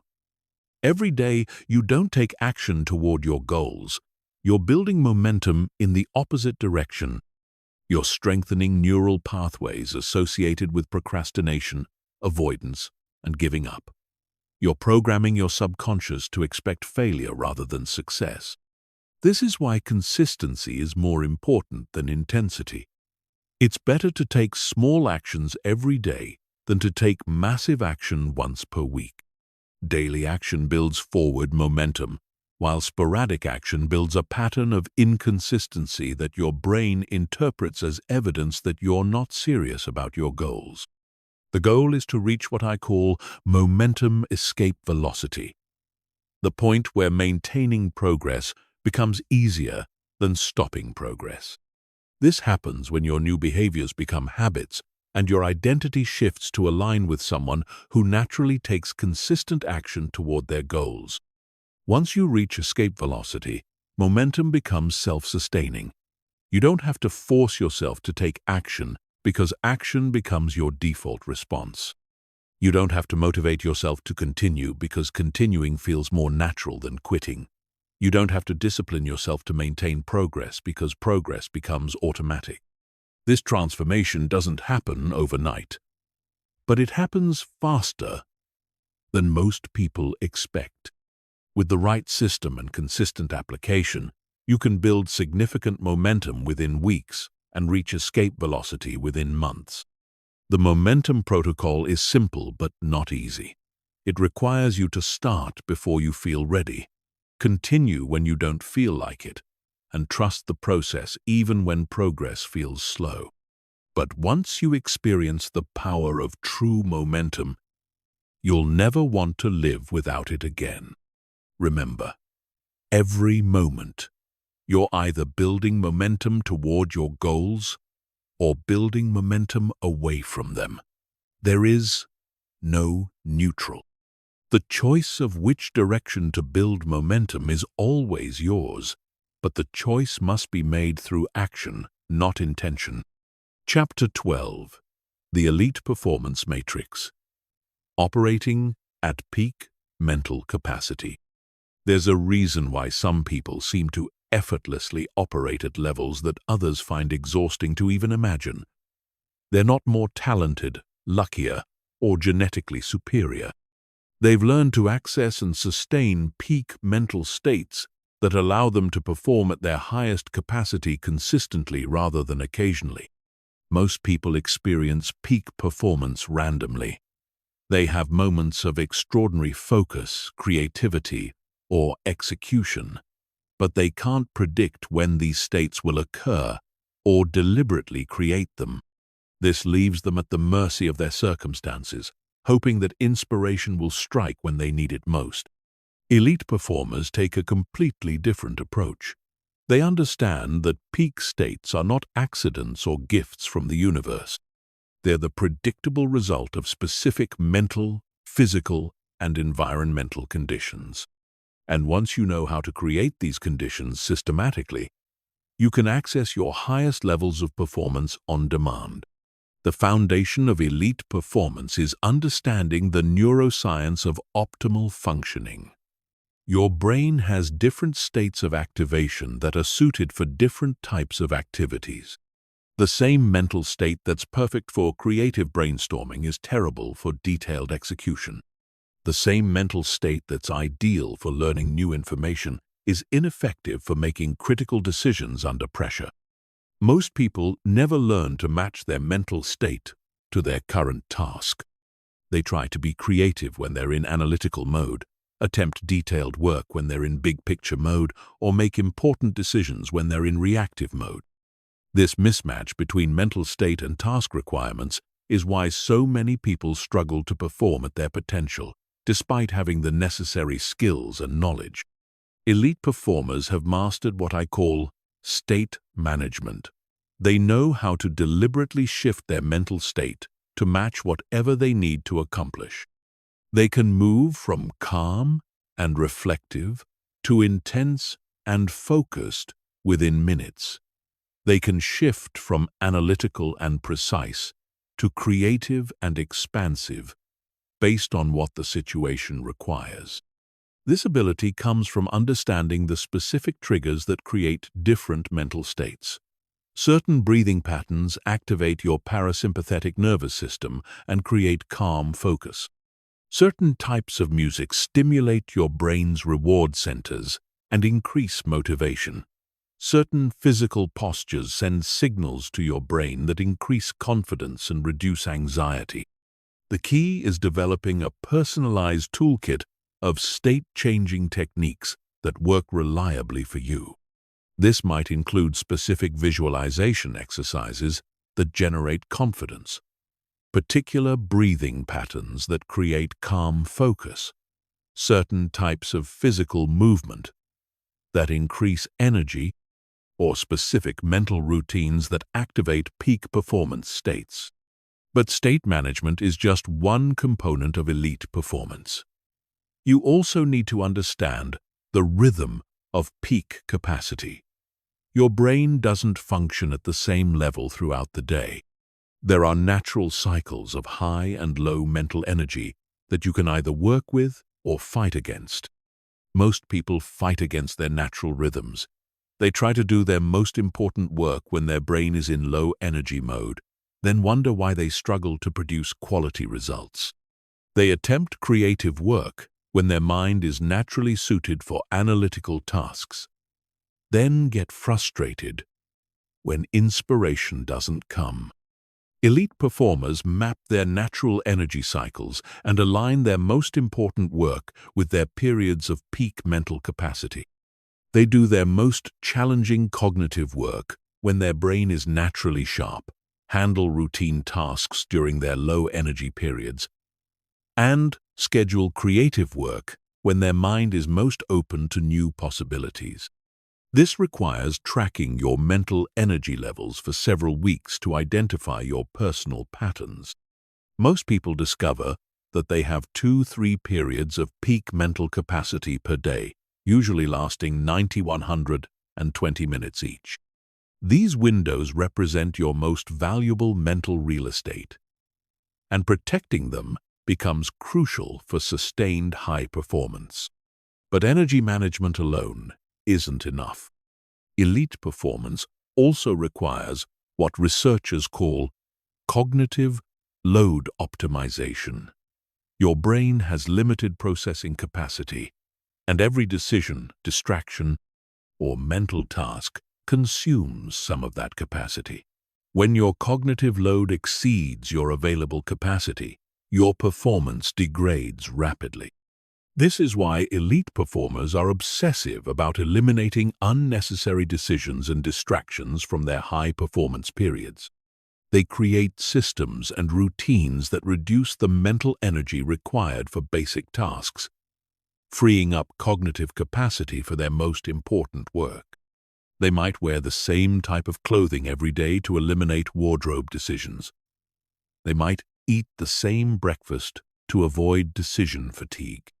They might use detailed checklists for routine tasks to prevent mental errors. These systems seem rigid to outsiders, but they actually create more freedom by preserving mental energy for activities that truly matter. Another crucial component of elite performance is what psychologists call flow state optimization. Flow states are periods of peak performance characterized by effortless concentration, intrinsic motivation, and optimal challenge-to-skill ratio. In flow states, you perform significantly better while expending less mental energy. Flow states aren't mystical experiences. They're predictable neurological states that occur when specific conditions are met. You need clear goals that provide direction without being overwhelming. You need immediate feedback that allows you to adjust your performance in real time. You need a challenge level that's difficult enough to be engaging but not so difficult that it creates anxiety. Most importantly, you need to eliminate distractions that prevent deep immersion in your task. This means creating an environment that supports sustained attention and removing anything that might pull your focus away from your primary objective. Elite performers also understand the importance of recovery and regeneration. Peak performance isn't sustainable 24/7. Your brain needs periods of rest and restoration to maintain high-level functioning over time. This includes quality sleep, regular breaks, physical exercise, and activities that allow your mind to wander and make new connections. The mistake most people make is thinking that more effort always leads to better results. But there's a point of diminishing returns where additional effort actually decreases performance.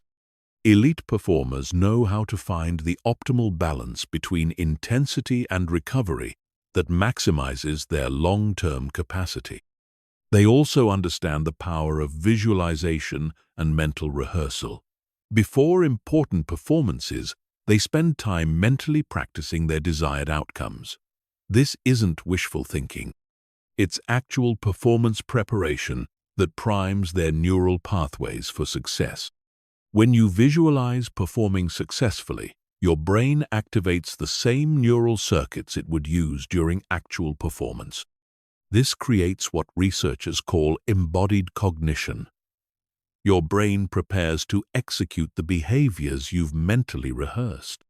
The cumulative effect of these strategies is what I call sustainable peak performance. Instead of occasionally operating at high levels and then burning out, you learn to consistently access your best capabilities while maintaining your capacity over time. This level of performance becomes your new baseline rather than an occasional peak. You don't have to hope for good days or wait for inspiration to strike. You create the conditions for exceptional performance systematically and repeatedly. The techniques are learnable, but they require consistent practice and refinement.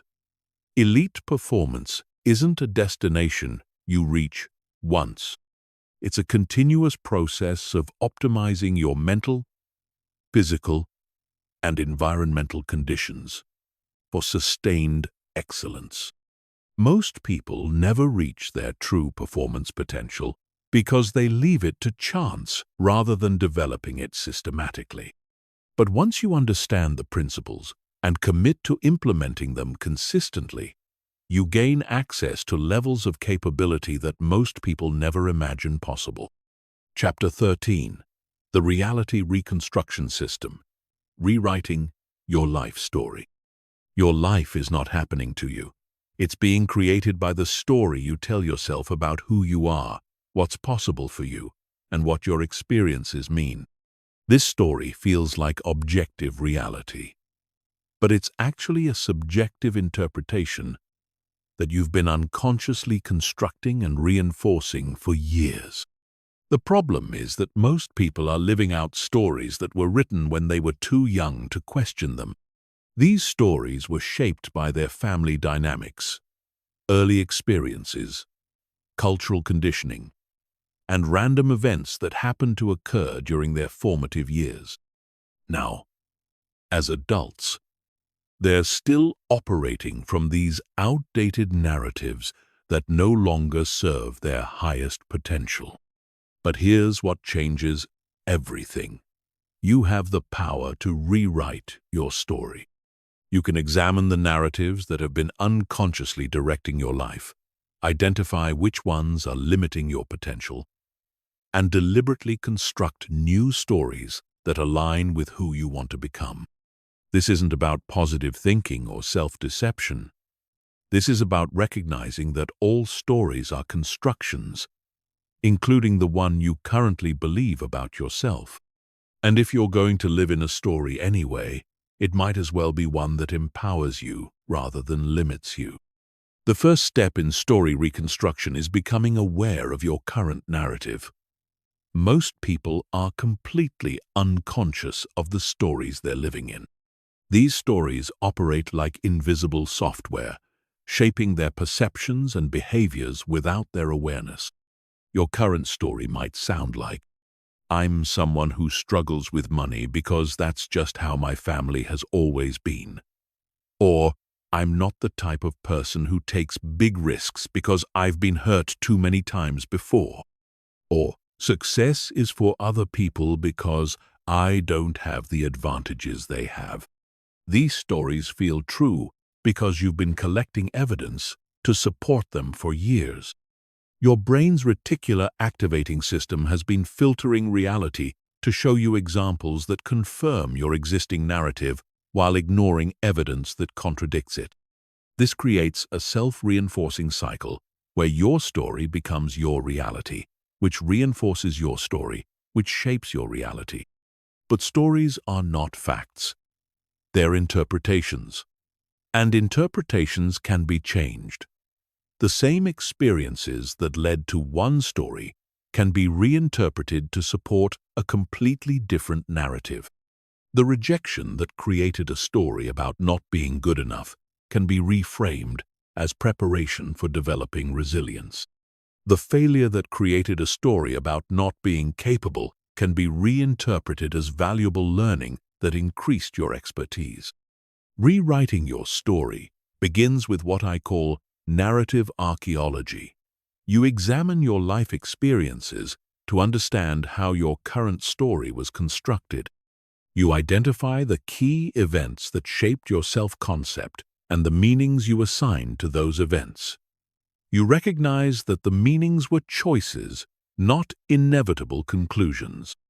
This process often reveals that your limiting stories are based on very limited data.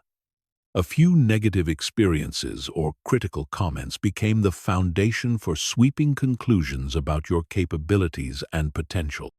You took isolated incidents and turned them into universal truths about who you are. Once you see how your current story was constructed, you can begin deconstructing it. You can challenge the assumptions that underlie your limitations. You can question whether your past really predicts your future. You can examine whether the meanings you assigned to your experiences are the only possible interpretations. The next step is constructing a new narrative that serves your growth rather than limiting it. This isn't about creating a fantasy story that ignores reality. It's about creating an empowering interpretation of your life that focuses on your potential rather than your limitations. Your new story might sound like, I'm someone who has learned valuable lessons about money through challenging experiences, and now I'm ready to apply that wisdom to create financial abundance. Or, I'm someone who has developed emotional strength through difficult relationships, and now I'm prepared for a truly fulfilling partnership. Or, I'm someone who has unique perspectives and experiences that allow me to create value in ways that others can't. The key is making your new story believable to your subconscious mind. If the gap between your current story and your new story is too large, your subconscious will reject the new narrative as unrealistic. But if you can find legitimate ways to reinterpret your experiences that support a more empowering story, your subconscious will begin to accept and support the new narrative. This process requires what psychologists call benefit finding, looking for the ways that difficult experiences contributed to your strength, wisdom, or resilience. This doesn't mean being grateful for trauma or pretending that negative experiences were positive. It means recognizing how you've grown through challenges and incorporating that growth into your identity. Your new story also needs to be future-focused rather than past-focused. Instead of being defined by what happened to you, you become defined by what you're becoming. Instead of being limited by your history, you're inspired by your potential. Instead of being a victim of circumstances, you're the author of your future. But creating a new story isn't enough. You have to begin living it. This means making decisions based on your new narrative rather than your old one. When faced with opportunities, you ask, what would someone with my new story do? When encountering challenges, you respond from your new identity rather than your old patterns. Every action you take based on your new story provides evidence that supports that story. Every time you act like the person you're becoming rather than the person you used to be, you're reinforcing new neural pathways and weakening old ones. Over time, your new story becomes more real than your old story because you have more recent evidence to support it. The most powerful story reconstruction technique is called future self-visualization. You create a detailed vision of who you'll be when you've fully embodied your new story. You imagine how that person thinks, feels, acts, and responds to various situations. You visualize their daily routines, their relationships, their work, and their overall approach to life. This vision becomes your North Star, guiding your decisions and actions. When you're unclear about what to do in a situation, you imagine how your future self would handle it. When you're tempted to fall back into old patterns, you remember who you're becoming and choose behavior that aligns with that identity. The goal is to reach what I call narrative coherence, the point where your new story feels more authentic and compelling than your old story. This happens when you've accumulated enough evidence through your actions and experiences that your new narrative becomes your default way of seeing yourself and your potential. At this point, transformation becomes natural rather than forced. You're not trying to change yourself because change flows naturally from your new identity. You're not fighting against your nature because your nature has evolved to support your growth. Reality reconstruction is one of the most powerful tools for personal transformation because it addresses change at the identity level rather than just the behavioral level. When you change your story, you change your reality. When you change your reality, you change your life. The stories that have been limiting you are not permanent fixtures of your personality. They're learned patterns that can be unlearned and replaced with narratives that support your highest potential. The only question is whether you're willing to take responsibility for authoring a story worthy of the person you're capable of becoming. Chapter 14. The Mastery Mindset. Programming yourself for continuous evolution. There are two types of people in this world: those who believe their abilities are fixed and those who believe their abilities can be developed. This distinction, first identified by psychologist Carol Dweck, is one of the most important factors determining whether someone reaches their potential or stays trapped in mediocrity. People with fixed mindsets believe that intelligence, talent, and abilities are static traits that you either have or don't have. They avoid challenges because failure might reveal their limitations. They give up quickly when things get difficult because struggle feels like evidence of inadequacy. They see effort as a sign of weakness rather than a path to mastery. People with growth mindsets believe that abilities can be developed through dedication, hard work, and learning from failure. They embrace challenges because obstacles are opportunities to improve. They persist through difficulties because struggle is expected part of the development process. They see effort as the path to mastery rather than evidence of inadequacy. This mindset difference creates dramatically different life trajectories. Fixed mindset people plateau early and stay there because they're afraid of the discomfort that comes with growth. Growth mindset people continue evolving throughout their lives because they interpret challenges as opportunities rather than threats. But developing a true mastery mindset goes beyond just believing that improvement is possible. It requires fundamentally restructuring your relationship with learning, failure, feedback, and the development process itself. It means becoming someone who thrives on challenge rather than someone who merely tolerates it. The foundation of mastery mindset is what I call process orientation. Most people are outcome-oriented. They focus on results, achievements, and external recognition.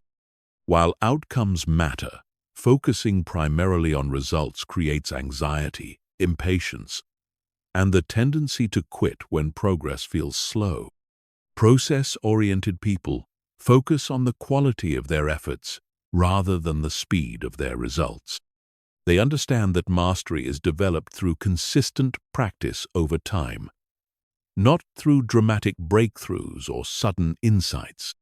They measure success through improvement rather than achievement, through learning rather than knowing, through progress rather than perfection. This shift in focus is liberating because it puts success within your control. You can't always control outcomes, but you can always control the quality of your process.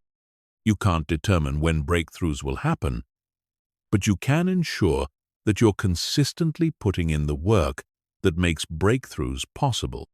Process orientation also requires developing what researchers call deliberate practice.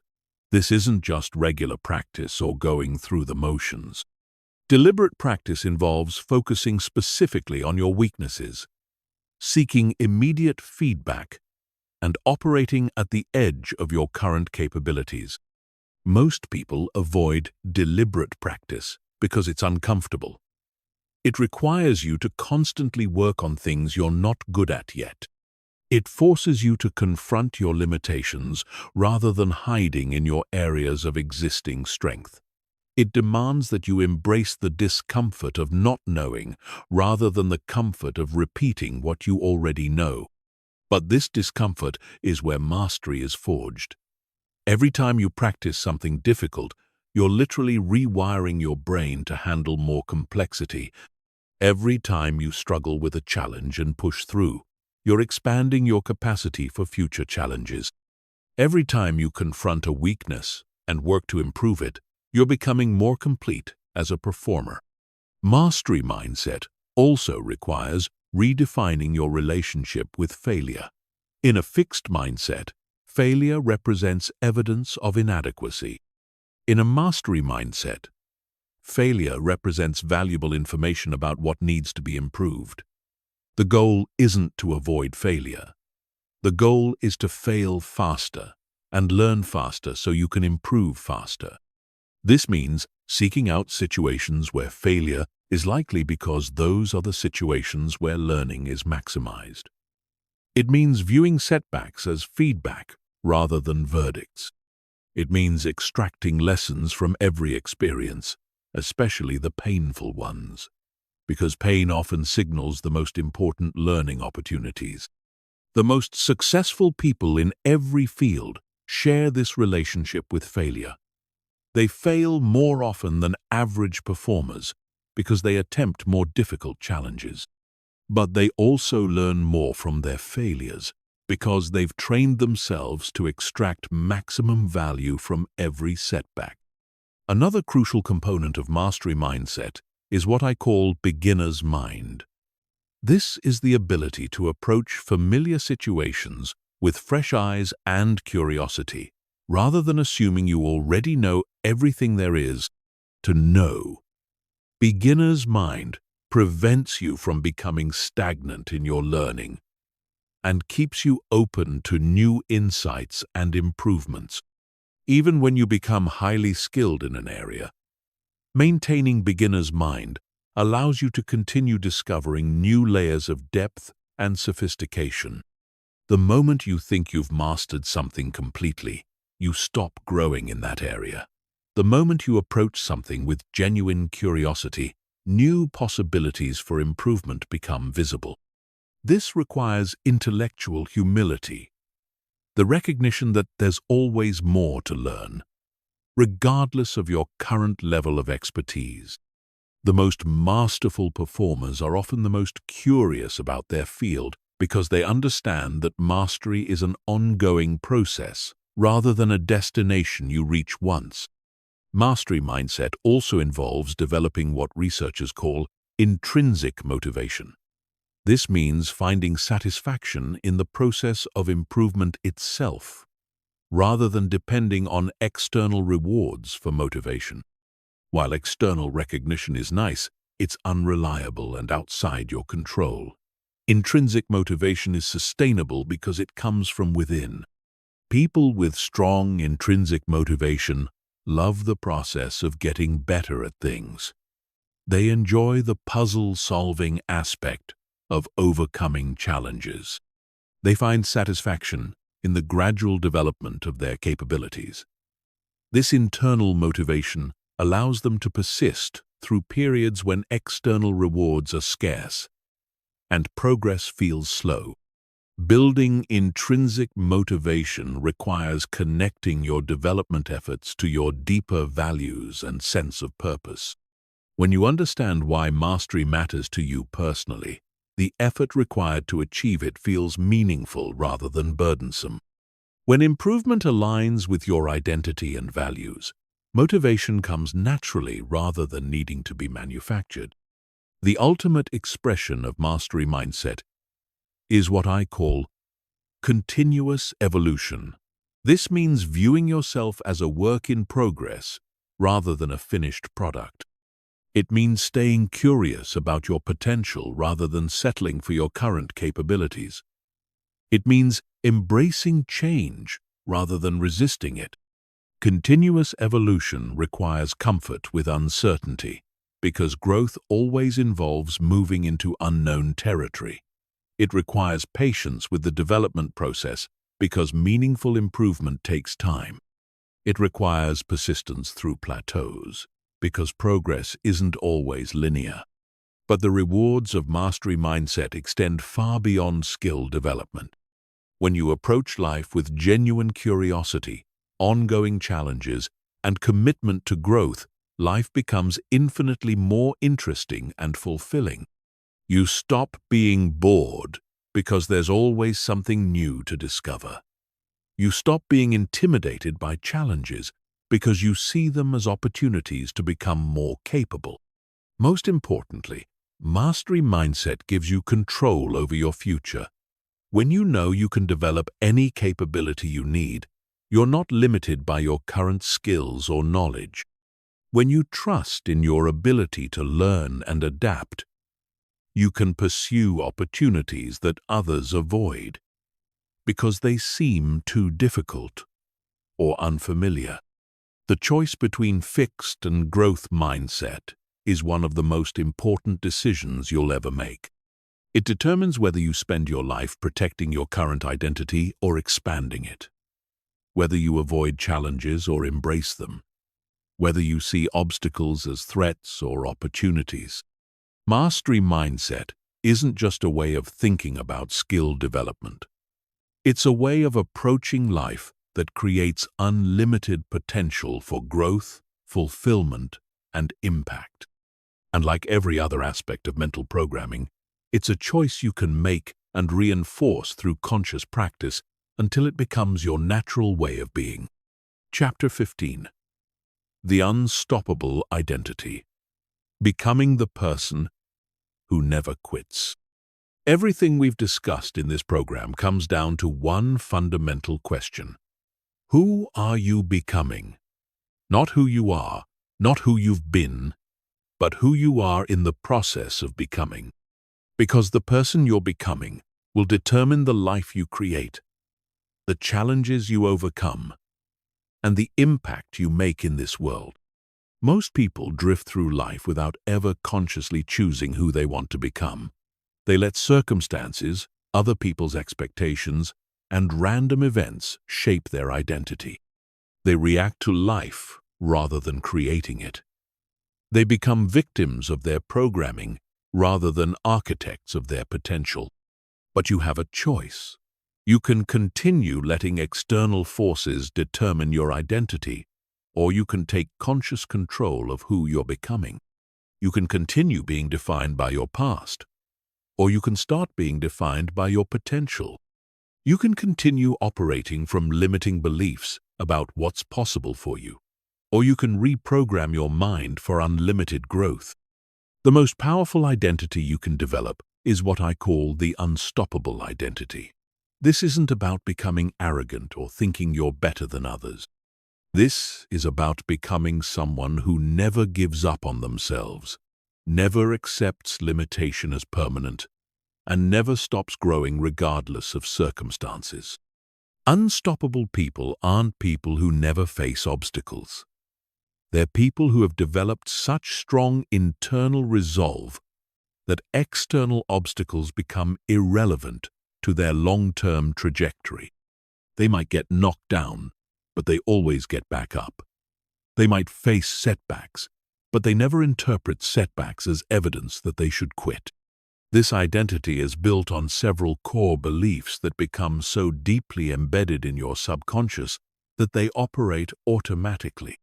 The first is the belief that you are capable of learning and developing any skill you need to succeed. This doesn't mean you think you can become world-class at everything overnight. It means you have complete confidence in your ability to improve at anything you commit to developing. This belief eliminates the fear of inadequacy that stops most people from pursuing their biggest goals. When you know you can learn whatever you need to learn, current skill gaps become temporary inconveniences rather than permanent limitations. When you trust your ability to develop, you can pursue opportunities based on interest and potential rather than current capability. The second core belief is that failure is temporary and instructive rather than permanent and defining. Unstoppable people don't experience less failure than others. They just interpret failure completely differently. Where others see evidence of inadequacy, they see valuable feedback. Where others see reasons to quit, they see information about how to improve. This belief allows them to take risks that others avoid because they're not afraid of the learning process that comes with failure. They understand that every expert in every field failed repeatedly while developing their expertise. They see failure as a prerequisite for mastery rather than evidence of unsuitability. The third core belief is that persistence and consistency are more important than talent or circumstances. Unstoppable people don't wait for perfect conditions or exceptional ability. They know that showing up consistently over time creates more extraordinary results than sporadic brilliance ever could. This belief liberates them from the need to be exceptional from the beginning. They can start where they are, with what they have, knowing that consistent effort will compound into exceptional results over time. They don't compare their beginning to someone else's middle or end. The fourth core belief is that they are responsible for their results, regardless of external circumstances. This isn't about ignoring the reality of privilege, luck, or systemic advantages. It's about focusing on what they can control, rather than being paralyzed by what they can't control. This belief gives them enormous personal power because it means their results depend on their choices rather than their circumstances. They can't control everything that happens to them, but they can control how they respond to everything that happens to them. And their responses ultimately determine their outcomes more than their circumstances do. Building an unstoppable identity requires more than just adopting these beliefs intellectually. You have to embody them through your actions until they become part of who you are, rather than just ideas you think about. This happens through what I call identity-confirming actions, small daily behaviors that prove to your subconscious mind that you really are becoming this new person. If you want to become unstoppable, you have to act unstoppable before you feel unstoppable. This means following through on commitments to yourself even when you don't feel like it. It means getting back up after setbacks, even when you feel discouraged. It means taking action despite uncertainty, even when you crave security. Every time you act consistent with your unstoppable identity, you're casting a vote for who you're becoming. Every time you quit when things get difficult, you're casting a vote for who you used to be. Your identity is literally shaped by the votes you cast through your actions every single day. The transformation process isn't always comfortable. There will be moments when your old identity feels safer and more familiar than your new one. There will be times when going back to your old patterns seems easier than continuing to grow. This is normal and expected. The key is to keep acting like the person you're becoming, even when you don't feel like that person yet. Over time, something magical happens. The actions that once required discipline become automatic. The beliefs that once required conscious reinforcement become your natural way of thinking. The identity that once felt foreign becomes who you actually are. When this transformation is complete, you don't have to try to be unstoppable. You simply are unstoppable. Persistence becomes your default response to obstacles. Learning becomes your automatic reaction to failure. Growth becomes your natural response to challenges. This isn't the end of your development. It's the beginning of unlimited development. When you truly embody an unstoppable identity, you can apply this mindset to any area of your life. You can develop any skill, overcome any obstacle, and create any result you're willing to commit to achieving. The techniques and strategies we've covered in this program are powerful, but they're just tools. The real transformation happens when you decide who you want to become and then align every thought, action, and decision with that identity. Your brain has been rewiring itself throughout this entire program. Every concept you've understood, every technique you've learned, and every insight you've gained has been creating new neural pathways in your mind. But the real change will happen when you leave this program and begin applying what you've learned in your daily life. The question isn't whether you can reprogram your brain and become unstoppable. The science proves that's possible for anyone willing to do the work. The question is whether you will do the work, whether you'll take these tools and actually use them, whether you'll take these insights and actually apply them. Your unstoppable identity is waiting for you. It's not something you have to create from nothing. It's something you have to uncover by removing the layers of limiting programming that have been covering it. Every person who has ever achieved something extraordinary had to access this same unstoppable part of themselves. The only difference between people who live extraordinary lives and people who settle for ordinary lives is that extraordinary people decided to become unstoppable and then took action to make that decision a reality.